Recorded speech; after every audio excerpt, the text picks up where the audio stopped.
Episode 1 The Stranger Husband. Awakening. Ara woke to white walls and the sterile smell of antiseptic. Hospital. She was in a hospital. Pain radiated through her skull as she tried to sit up. Her body felt heavy, disconnected, wrong. What? Her voice came out raspy. What happened? A nurse appeared immediately. Mrs. Vale, you're awake. Oh, thank God, let me get the doctor. And your husband, he's been so worried. Husband. Ara's head spun. I don't have a husband. The nurse gave her a concerned look. Mrs. Vale, you've been unconscious for 3 days. It's normal to be confused after head trauma. Just rest. I'll get drive. Kim. Mrs. Vale. That wasn't her name. Her name was Ara Moon. She was 24. She worked at a gallery. She lived alone in a small apartment in Hongdae. She didn't have a husband.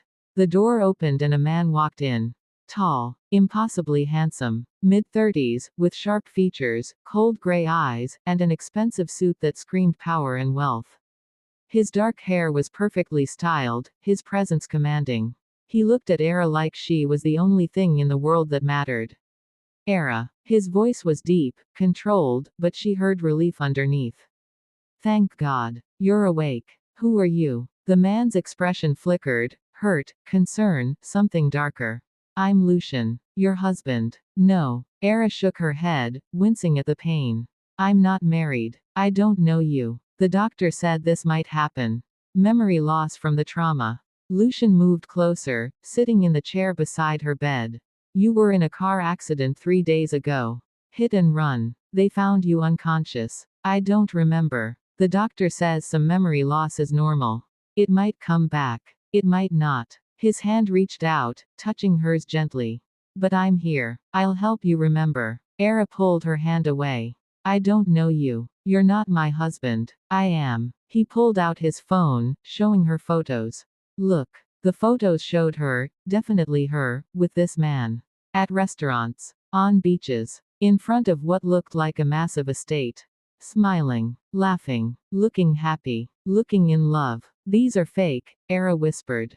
They have to be. They're not fake. Look at the dates. The locations. We've been married for 6 months, Ara. We met a year ago at an art gallery, the one where you worked. I do work at a gallery. Did. Past tense. You quit when we got married. Moved into our home. We've been building a life together. He scrolled through more photos. Do you remember any of this? Ara stared at the images. They looked real. The lighting, the backgrounds, the way she was positioned, all authentic. But she had no memory of any of it. This isn't possible. Doctor. Kim entered, chart in hand. Mrs. Vale, how are you feeling? Why does everyone keep calling me that? That's not my name. Ara, please calm down, Lucien started. Don't tell me to calm down. You're a stranger claiming to be my husband. Doctor. Kim adjusted his glasses. Mrs. Vale, Ara, you suffered significant head trauma. Retrograde amnesia is common in these cases. You may have lost memories from the past year or more. I remember everything. My apartment in Hongdae. My job. My life. What I don't remember is him. The doctor and Lucien exchanged a look that made Ara's stomach drop. What? What was that look? Ara, drive. Kim said gently, you haven't lived in Hongdae for 6 months. You haven't worked at the gallery since last spring. You live with your husband in his estate in Pyeongchang-dong. No, that's not. I have all the documentation, Lucien said quietly. Marriage certificate. Property deeds with your name. Bank accounts. Everything. I can show you. This is insane. It's traumatic, I know.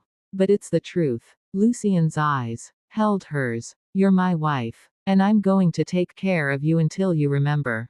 The evidence. Over the next 2 days, Lucien brought evidence. Marriage certificate, dated 6 months ago, both their signatures. Wedding photos, a small ceremony, just them and an officiant, looking intimate and romantic. Property documents, showing she co-owned his estate. Credit cards in her name, Mrs. Ara Vale. A phone, her phone apparently, filled with texts between them.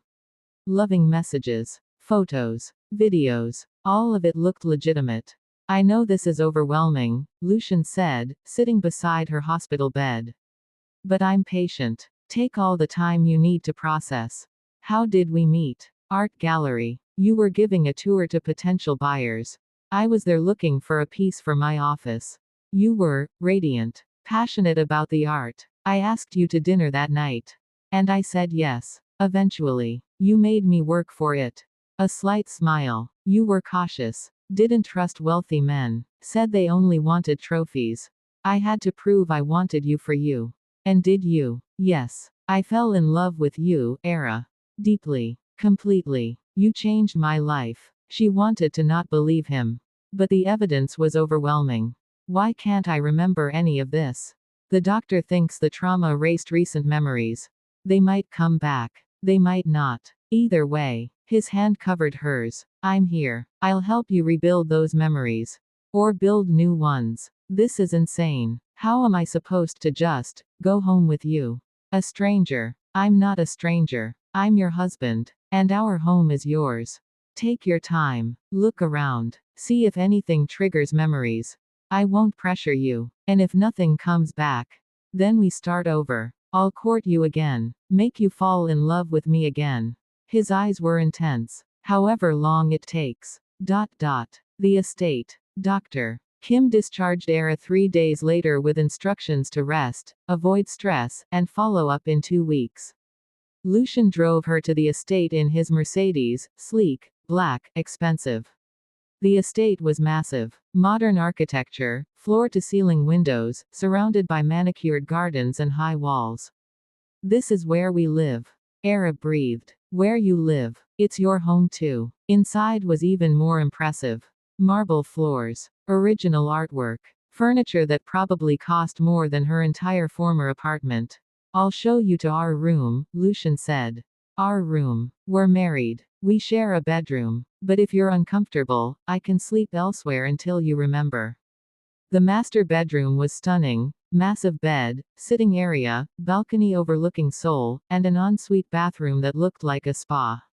This closet is yours. Lucien opened double doors revealing a walk-in closet filled with designer clothes. All her size. Ara touched a dress, silk, beautiful, expensive. I wore this many times. You have excellent taste. Everything was perfect. Too perfect. Lucien, what if my memories never come back? He moved behind her, close but not touching. Then we make new ones.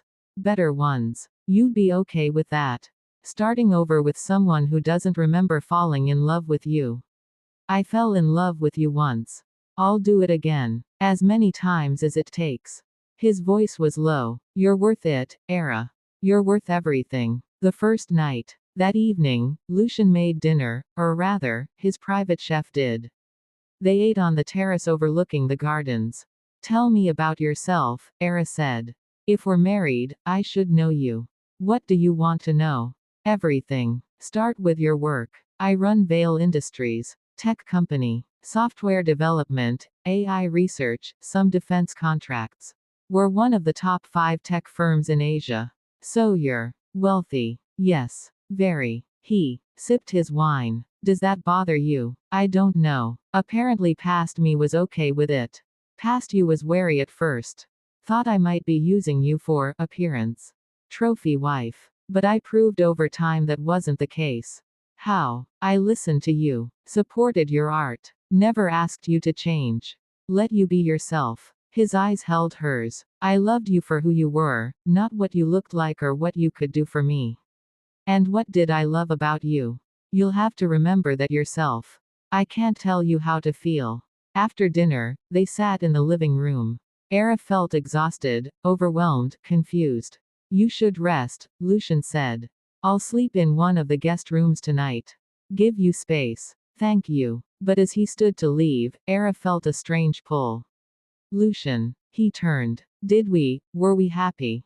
His expression softened. We were. Very happy. He gestured around, this was our sanctuary. Away from the world. Just us. I wish I could remember. You will. Or you won't. Either way, I'm not going anywhere.